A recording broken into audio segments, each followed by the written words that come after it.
Live from the Xfinity Studios at WVON. You're listening to Stats and Stilettos. If you love sports, join the conversation now at 591-1690. The Talk of Chicago, 1690 WVON.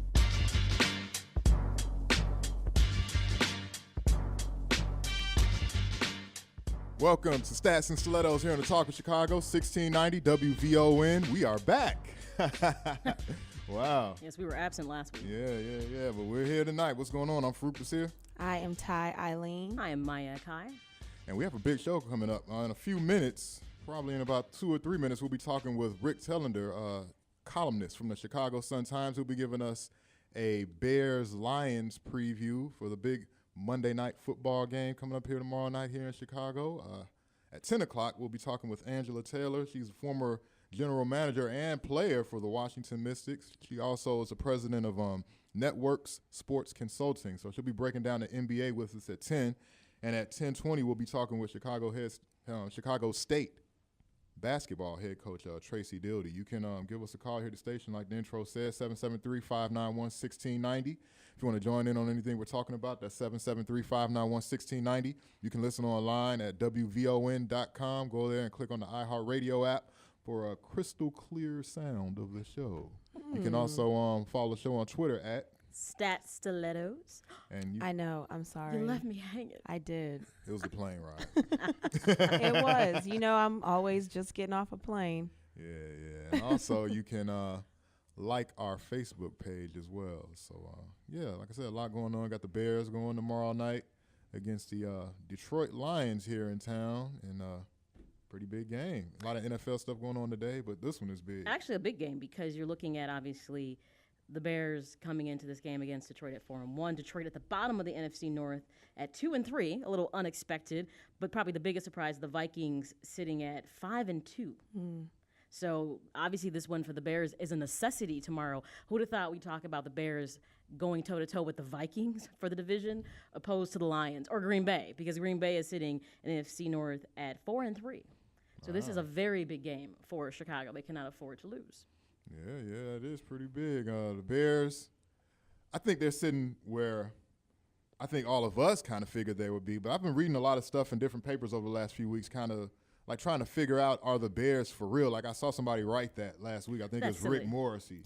That's where silly. He was reading something like, That's silly. We don't know what to make of this Bears team, I think was the gist of the column. And I'm like, seriously, dude? That's Like what Bears teams you been watching? You know? Yeah, really. You asked that about the Vikings. Is that for real? Because, I mean, no one thinks it's for real. We can't quite figure it out. But the Bears, I don't think it's a question of are they a good team. The question is, can they find balance with all the offensive weapons that they have? So I don't think it's are they for real. It should be can they find some balance. Yeah, I don't think that's much of a problem. Yeah, it's kind of somewhat a problem, but the running game has been so effective. I think they're lacking more in a I'll say in a consistent passing game. Like Cutler tends to be a little uneven sometimes. I think the author of that article probably was, wanted to be the first one to question it in the event that something happens and they take a turn for the worse. Yeah. He wanted to be the one to say, well, I did question it whatever week we're at. When they were killing people. Because there really is there are no statistics for you to really doubt them at this point to say, are they for real? The only thing you look at when you watch them and their offensive sets is just that there seems to be a very strong desire to want to throw the ball because there are so many good weapons up the field and Marshall and Jeffrey, and I kind of think they've neglected Earl Bennett what little time he's been on the field. Yeah. But I think because they have that finally like number one receivers, like this isn't smoke and mirrors with Jeff and Hester anymore, I think they're a little too quick to throw the ball and not really establish the run game like they should. To me, that's the only thing I see that's imbalanced, not that they're not playing good football, and they're kind of slow starting in the first half too. Yeah. But other than that, there's nothing to really question about them. What about the Lions? They're a really schizophrenic type of team. They have a lot of Oakland Raiders from back in the day in them, to where they try to pull people in with that nonsense, all the penalties and little playing past the whistle. I won't say dirty, but little extracurricular stuff they like to do. Based off of the season that they had last year, I have to agree with Maya. We definitely did not come into this season thinking that we would be seeing this type Detroit Lions team. You know, I'm not really sure what the disconnect is with them. It's like they were so high from last year. I don't know if they pumped themselves up and then couldn't. I think for them the biggest disconnect is probably the fact that last year was, considering the year before how awful they had been, last year was a really big surprise for everybody. But understand, the Lions were heading down the right direction with all their draft picks. I mean, they got Calvin Johnson, they got Fairley, they got Sue. I mean, they were building the right team. They finally got Stafford, they got a quarterback. So last year was probably that freshman, like, boom, we're here. It's like the Cam Newton RG3 experience. Like, you don't know quite what to do with things. No, don't put RG3 in there yet. I'm not saying, but it's the not making adjustments to them yet. So I think what you saw was an explosive first season of a decent team together, and now they're having kind of like that sophomore slump. But you also have to keep in consideration with the Lions, they do have some injuries they're dealing with. Like, they are not getting anything, obviously, from Mikel LaShore because he's just not there. He's not healthy. So their run game is established. They don't have a run game. So we already know if you can't really establish a run game, we already said that we didn't think Kevin Smith was the answer, that makes things far more difficult for my boo. Who's my boo? I have no idea. I know. I'm confused right now. For Detroit? You don't know? I thought your boo was. Say it again. Heck yeah. Where y'all been? What? We never said anything about Cal. We had a conversation. I thought her boo played for the 49ers. No. Oh, before we had a conversation about Calvin Johnson and that Acura commercial. How could you forget that conversation? Wow, I don't know how that slipped my mind. But out of fairness, a lot of players in the NFL, almost in every league, they just come to the league with issues. All of them do. From day one, they come through high school with issues. They go to college with issues. College probably compounds the issues even worse because that's when they're at their highest celebrity moment, and they get pro. And at that point, the pot is just boiling over, especially if you're really talented like Brandon Marshall was. Yeah. So, honestly, I will say it took a lot for him to admit something was going on, go see a psychiatrist, to even stick with the therapy and take the medication consistently. That's a big deal. All right, before we do around the league, let's take Robert in Hyde Park. What's going on, Robert?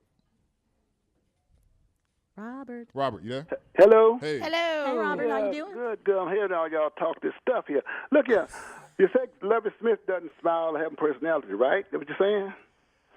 No, In a way. it's not so much that he doesn't smile. He's just one of the driest people I think But look, you remember Bud Grant and Tom Landry? Yes. They didn't smile. They played ball. Them guys serious out there. I don't want to turn this into a Lovie Smith conversation because you will like nothing I really have to say, Robert. Because because Lovie Smith, his face looks just like this. You see that? That's exactly how it looks. And you can't even see it. Is what I'm saying. No. Hey, but now I'm gonna say this to you. It might have some bearing on football players. Now, I played professional football for a year or two. I went in the Army overseas there for a little bit. I was first draft choice for Uncle Sam. Okay. But I played along with Bob Hayes and Upshaw. Bullet Bob Hayes. All right. Yep, and Gene, what's his name? Anyway, I played ball with a lot of them guys. Most of those guys, I'm going to tell you the truth, they had black coaches. What's that mean? What that mean? What that mean? Because the black coaches like Jay Gaither, the guy from Tennessee, they told the guys, you got to be in there, be a gentleman all the time. They wasn't petting them or anything like that. These guys now come from the Big Tens and the other Big Eights. What I'm going to say it like it is. The coaches pet them. And, they're good, but no one ever checked them. But the Steelers coach has lots of emotion, and you get good balance with him, and he's black. So, I mean, what's that got to do with anything? No. I'm talking about college coaches now. Most of our superstar fellows come from the Big Tens or they come from Division I schools. You're right, but I'm just saying. But that doesn't. Alabama and all these Big Ten schools like them, all of them. And you may say you might be holding your breath or something like that, but they are good coaches. But they're not telling the guys you got to go here and be a man or be a gentleman, and don't let your head. You can't just give the big head all over the place. Well, how good you are. Okay, I mean, I agree with you that probably coaches today there's a difference in how it's done, and at the college level, I agree with that. I wouldn't disagree with that at all. But when you do get to the professional level, the thought pattern. It still stands because hey, Robert, I let level. you talk. Robert, I let you talk. Now you listen. When people get to the pro level, everyone says that a team is reflective of their coach's passion and personality. So you look at Lovie Smith, and it's all about the Bears. Sometimes that they seem very flat. That's why I think when Jay Cutler acts out, it surprises people because he's the first one in a long time to have some real emotion on the sideline with a coach who's not emotional. You look around the league, even Belichick, for what it's worth, still has like expression on his face. Lovey has the same expression from kickoff and when they run off the field, no matter what happens, good or bad. If a wrong call is made, when he's about to throw out the challenge flag, the same looks on his face all the time. That's my problem. Well, no emotion whatsoever. I'm legally blind. I can't see it, but I understand. I played, and I know I've been under a bunch of coaches, and I understand the guys who look at a coach. They know what the coach is saying. If you don't say anything, it might be a ball-out man, jump all up over the place, but they know, they understand it. Thanks for the call, Robert. Thanks, We Robert. appreciate Okay. it. And thank you for your service, years of service in the military. We appreciate that too. Let's go around the league.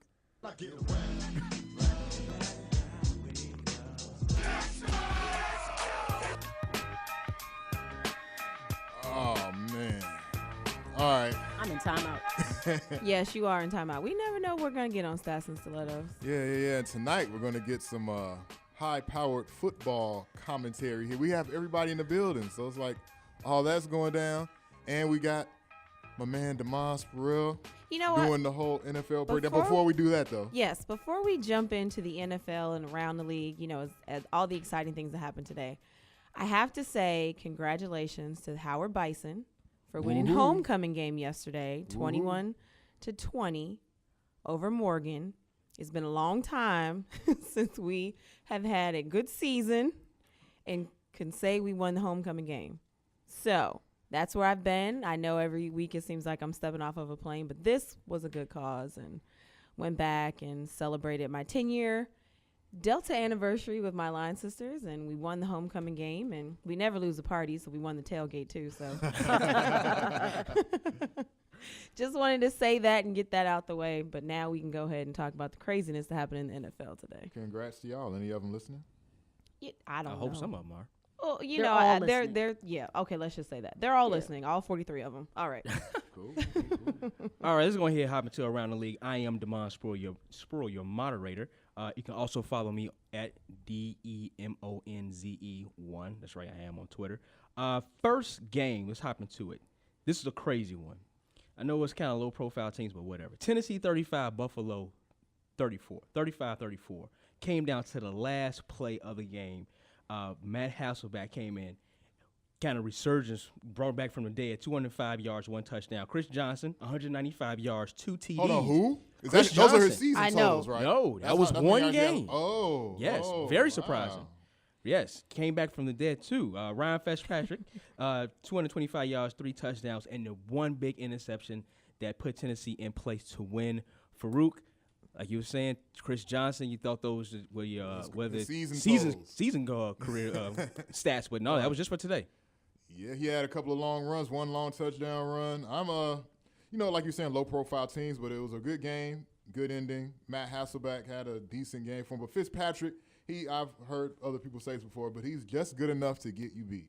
He does a lot of good stuff during the game, but it seems like he'll make that one key mistake, and Buffalo will lose it. Buffalo struggled this year. I think what Maya was saying when we're doing our previews about Chan Gailey, he might be one of the first along with Todd Haley down there in KC. I think that's a race to the get fired finish line between those two. I don't know why people. Right there. There's certain coaches that I feel like that are able to get jobs in the NFL, and Chan Gailey is like one of those coaches that can get a head coaching job, and I just don't understand it. They must have nude pictures of somebody.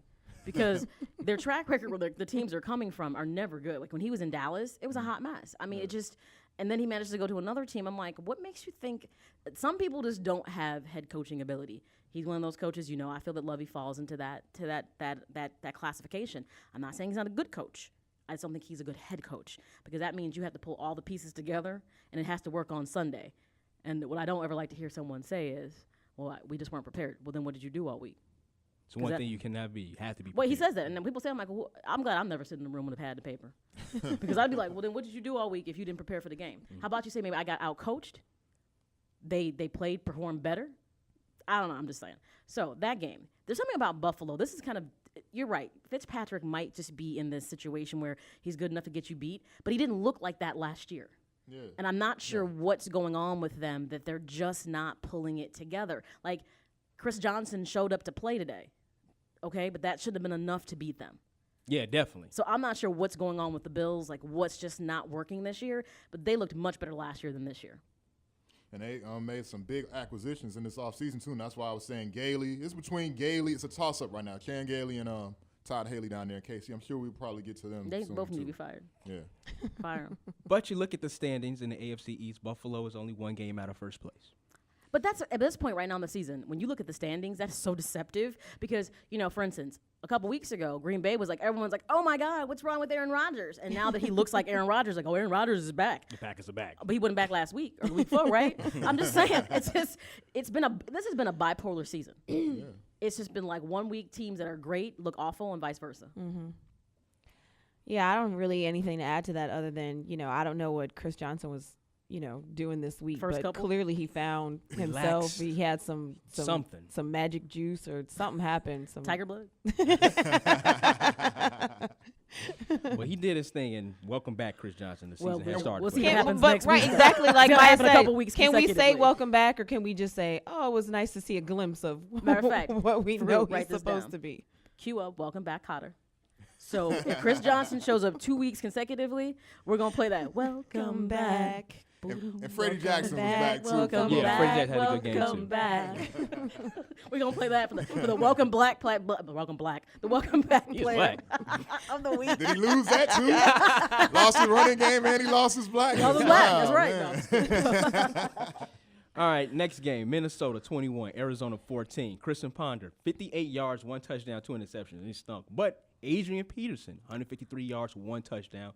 John Skelton had a pretty good game for Arizona, 262 yards, 1 touchdown, 1 interception. And LaRod Stephen Hollins, 104 yards with 1 touchdown. So, Maya, Christian Ponder only 58 yards, but as you said before, look at this, Minnesota, 5-2 right now. Who would have really saw I this? just didn't see this one coming this season. I didn't. Matter of fact, somebody else who's on that short list of coaches that probably should be fired was Leslie Frazier last year, because you were like, I don't think he's going to turn this around, and all of a sudden he's done. I don't know what he's doing. I honestly don't know, but I just know that obviously AP, who got paid his money but still has shown up, though he got paid major money, is playing well. Harvin has been playing well. I don't know what to make of the Vikings at this point. When we went through that schedule last week, we said we won't know who they really are until after the bye week, because pretty much most of the games they had, we picked that they could win those games based on what we saw them doing. So we really won't know who they are until after their bye week, and then they got to play the Bears, the Bears, Green Bay, and I think somebody else competitive is in there, but I can't remember who it is.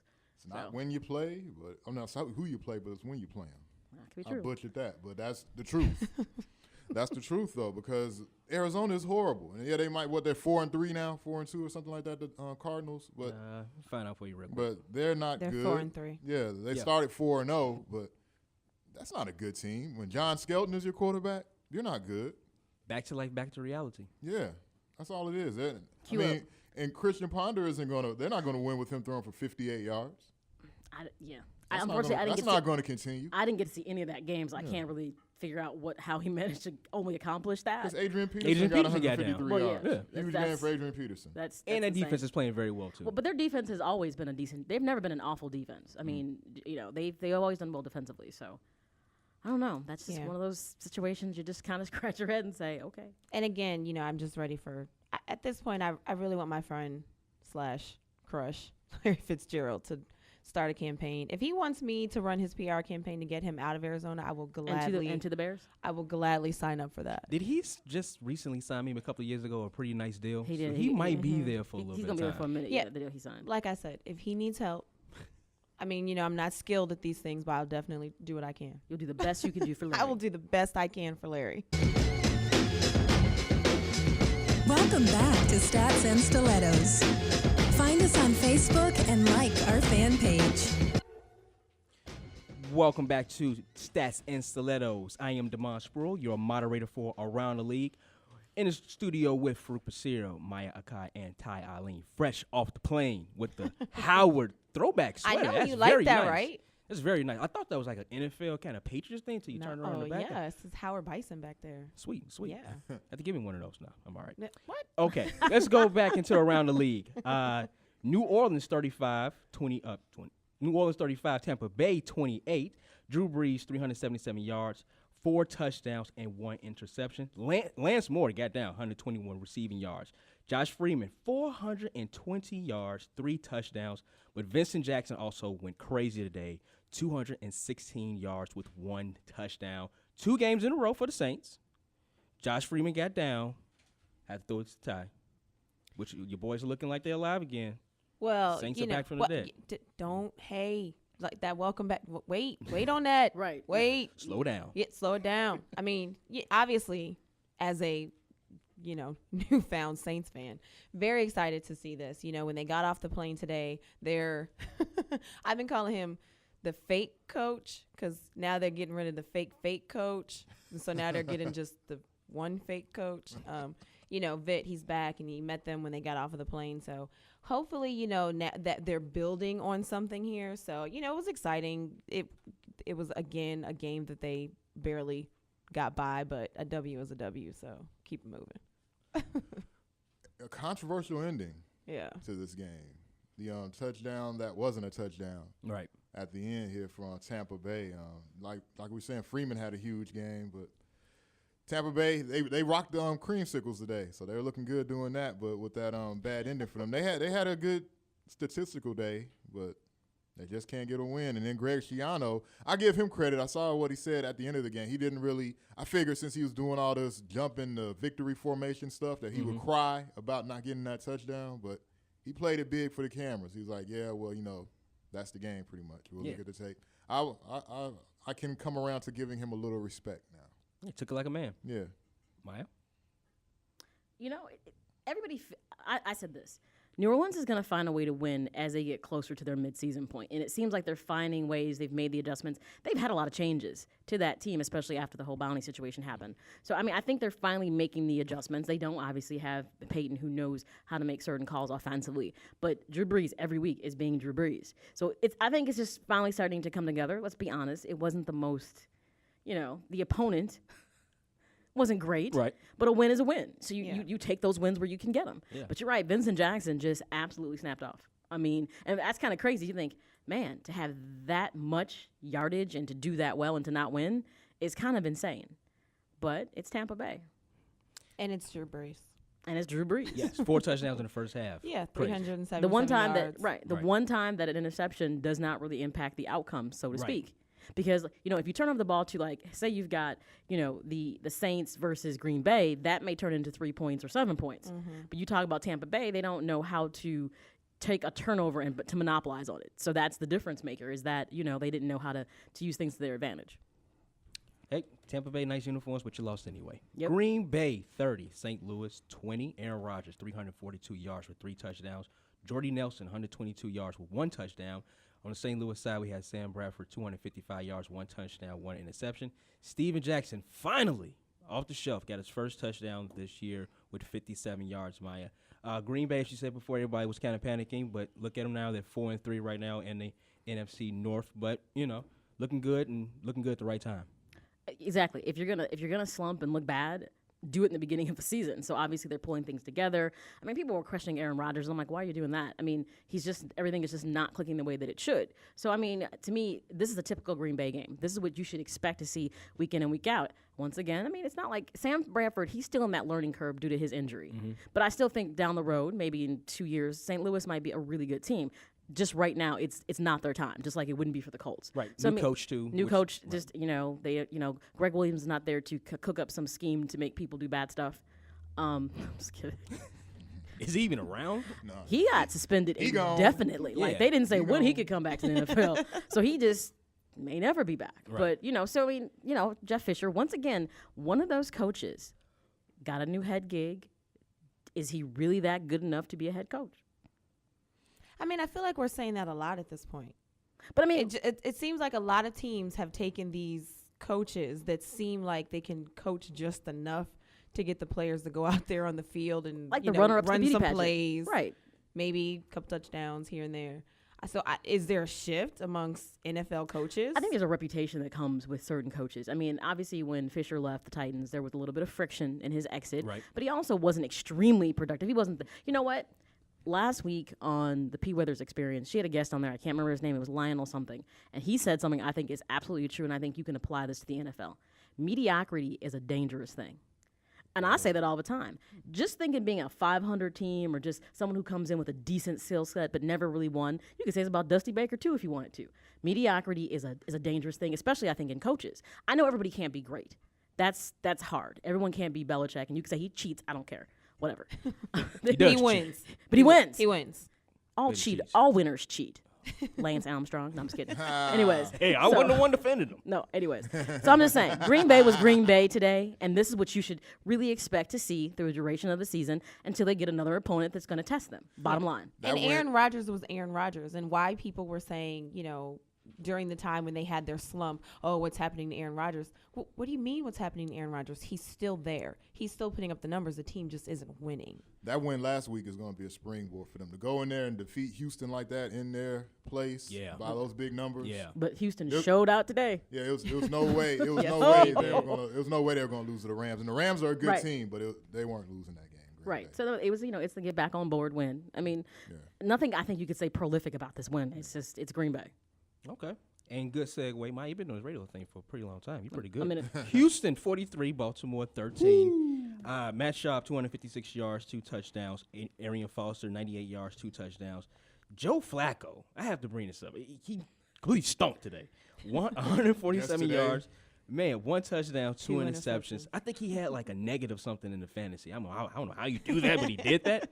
But losing Ray Lewis and Webb for the remainder of the season. And I was talking about this earlier with you two, not with you two, but I was speaking about this a little bit earlier. Losing those two is huge because you have to be prepared mentally, and they get you prepared mentally. See, that scares me. That scares me because they were interviewing people like about Ray Lewis. You know, obviously, probably. Well, he might be back. Obviously, with the new rule changes to the IR, maybe. We're not sure how bad the injury is. So maybe he can come back.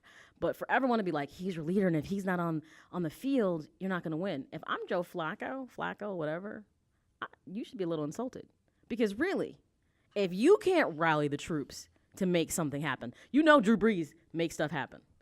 Jay Cutler's side-wide self probably does something crazy to get people going. He has to assume this role, and he has to make this happen. This isn't college where there's not something at stake here. You get paid to do this. Does Ray Lewis play offense? No, he doesn't. He doesn't play offense. So he wasn't the one. He couldn't have stopped them from throwing a pick six, Joe Flacco. He couldn't have stopped them from letting Arian Foster, not Arian Foster, but he plays defense. He plays defense. He definitely plays defense, but their defense, all the defensive things that Houston was doing in this game, just completely stymieing Baltimore. Ray Lewis couldn't have any effect on that. You're right, because you look at some key stats like this. First downs, Baltimore had 12. The Texans had 27. Right, Ray Lewis doesn't affect turnovers. Baltimore had 2. Texas had 0. Ray Lewis so you see, and that gets back to good teams monopolize on turnovers. That's just the bottom line. But do you not think that maybe it was just a mental thing? I mean, Ray Lewis is the Baltimore Ravens. Okay, but it was a mental thing on this part. He is the face of the Baltimore Ravens. So I hear what you're saying, but at the same time, when you lose that major piece of your team, that person that comes out there and gets you – I mean, we've been clearly Ray Lewis is trying to maneuver into this motivational speaking thing. Absolutely. He shows up everywhere trying, rally the troops and random college basketball games. So if you have that person on your team, and I mean, come on now, Ray Lewis is, up there in age as far as, NFL players are concerned. He's still good, though. I give him credit. Oh, he absolutely is. But I'm saying he's been doing it for so long. And if that's who you look to, and then you see, your teammate, pretty much you're not sure if he's coming back or not. He didn't get to go out on top. I don't think Ray Lewis is going to recover from this injury. And it's unfortunate because I love Ray Lewis. I mean, I'm just saying, I'm not making excuses for them. I'm just saying it might have been a mental thing for them. I think it was mental in the fact that we're not giving the Texans a lot of credit. They're a very good team, and they got embarrassed on national TV last week. And I don't care who they'd have tried it out there. They could have 50 Ray Lewises. Houston was going to bash them. And the bottom they line, got embarrassed on national and you're television. Right. And it all comes down to you can make games sometimes. You can say it's this team's defense against this team's offense. But you're right. Baltimore, for the last couple of weeks, have been sputtering to make anything happen offensively. And Joe Flacco is always on the hot seat about, is he really that good? And the first game of the season, he came out and was dynamite. But now I think you're back to the same old Joe Flacco. Yeah. Back to life, back to reality. All right, let's wrap this up real quick. Indianapolis 17, Cleveland 13, New York Giants 27, Washington Redskins 23, Dallas 19, Carolina 14, Jacksonville 21, Oakland 19. That's a win in overtime, and another win in overtime. New England 29, New York Jets 26, and Monday night, of course, we got the Bears and the Lions. But last Monday night, we had Denver with a win, 35 over San Diego. They had 24. And this past Thursday, we had San Francisco with a win, 13 over Seattle, 6. And that is around the league. And now, missed it last week when we were sitting in darkness, but now, Sports Chick Tip. Ladies, it's time for the Sports Chick Tip of the Week. Now, my tip this week is short and sweet. As I said earlier in the show, I this weekend went to Washington, D.C. to celebrate Howard homecoming. Everyone pretty much knows I went to Howard University. Had tickets to the football game, but it was also celebrating my line reunion with Delta Sigma Theta, 10 years in the game, double digits now. And they scheduled a picture for us at noon. Football game started at 1. Now, when was the last time you got 43 women to show up somewhere and do something on time? So I'm, of course, the only one that's like, hey, I got football tickets, people. Let's eat. If they're not here, they're not in the picture. Oh, no. Oh, I don't understand. It's Howard. Who cares about the football game? So the tip this week is, I don't care who's playing. If you are a football fan, you're a football fan. I don't care if it's little kids running around the field. I'm going. If I have tickets, I am going to the game. And for the record, I missed the game messing around with my line sisters because by the time I got up there to get my tickets, couldn't get in. I think you should plug in on that too. So like if you're dating somebody who's in the sports, ladies, they should learn kind of like what team he likes. So if they're playing and you're not texting and calling him while the game is on, you know what I mean? So be aware of when his team is actually playing. Yes. And don't be texting and calling during that But time it doesn't frame. really matter because his team may not be on. But if it's football season, You gotta be I mean, if there's football to be watched. right. Well, for instance, it depends on what regional game is on. Like yesterday, I missed Ohio State and Purdue, which I'm kind of happy I missed it because, Braxton got hurt and had to go to the hospital. And apparently, a call should have been made and one wasn't. So I'm glad that I missed that. But I didn't think that I was going to miss both of my teams not play yesterday. Messing around with Delta. But shout out to Solicitous 43 turning 10. Woohoo. But no, I know that I get where she's coming from with that. It's just very annoying when people, they're like, it's not NFL. Like I watch sports. It's not Big Ten. Why do you care? Who cares? What's interesting as a woman that watches sports, like somebody had the nerve to call me when a game was on, and I was like, I know he knows that I watch football, so why is he calling me? I was kind of insulted, like. And I didn't answer the phone either. Well, you should have been concerned why he wasn't watching football. Now, I'm used to my female friends calling when football is on. I was like, but another man? See, I'm always concerned when a man doesn't watch football. Well, I'll tell you one thing I have learned in my dating exploits is that I really need to date someone who likes sports as much as I do. Because dating somebody who doesn't, we don't seem to mesh very well. What you want to do that for? What? And I get mad. I'm like, because I like to watch sports. And I know baseball season is probably miserable for some people. But for me, I love baseball and I watch it a lot. And I hate when people disturb me. So I need to be with somebody who likes sports as much as I do so it can be a shared activity. Take notes, fellas. So I'm going to blame that on Take notes, ladies. Right. But fellas, too. Date like-minded people. Don't date people who are not like-minded. No, I feel like the note there for the fellas is if you don't watch football, don't tell a woman that you don't watch football. I kind of get turned off if a guy tells me he doesn't really watch It's sports. weird to me. I'm sorry. I kind of do. I'm like, really? Well, why? Why? What do you do during But then football again, season? on the flip side, when I tell people I don't like to cook, they probably look at me and say, why? No, that's different because, No, yes, it is. D, don't shake your head. No. So it's completely different. But I can.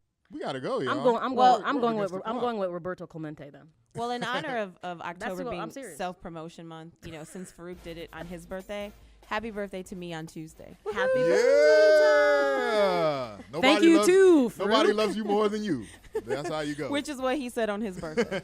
Thank you to Rick Tellender from the Chicago Sun-Times for joining us talking Bears in the first hour, to Angela Taylor for joining us, talking about some network consulting stuff, even though she was talking NBA, and we loved every minute of it. She was Thank awesome. you to Tracy Dildy, head coach of the Chicago State Cougars. And watch the 30 for 30 on Tuesday. Yeah, watch it. He'll be in that. Check us out next week, everybody. Peace.